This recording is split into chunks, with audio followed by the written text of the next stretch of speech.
এই যে আমি এটাতে ঝামেলা আছে। আল্লাহ তাআলা মুসা আলাইহিস সালামকে বললেন, মুসা তুমি যে বলছো তুমি জ্ঞানী না, তুমি জ্ঞানী না, তোমার চেয়ে বড় জ্ঞানী আছে। ঈসা আলাইহিস সালাম বলে, তাই নাকি? আমার চেয়ে বড় জ্ঞানী কে? দুই নদীর মিলনস্থলে যাও, ওখানে আমার এক বান্দা আছে তোমার চেয়েও জ্ঞানী। উনি গেলেন, যে দেখে সুরঙ্গ, ঢুকে দেখে চাদর গায়ে দিয়ে এক লোক শুয়ে আছে।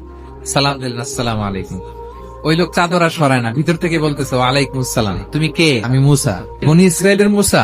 হ্যাঁ।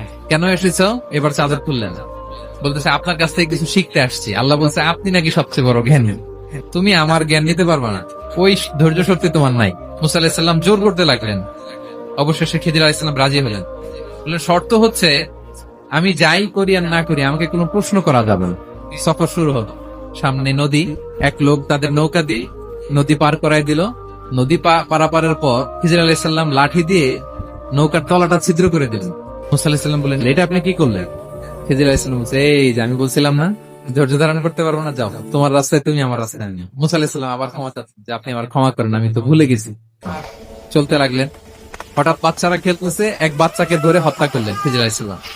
এবার তো মুসা আলাইহিস সালাম রেগে গেছে, আপনি করলেনটাকে? খিজির আলাইহিস সালাম বলে, এই যে আমি জানতাম যে তুমি ধৈর্য ধারণ করতে পারবে না। এবার মুসা আলাইহিস সালাম করজোর করতেছে যে this is the last chance.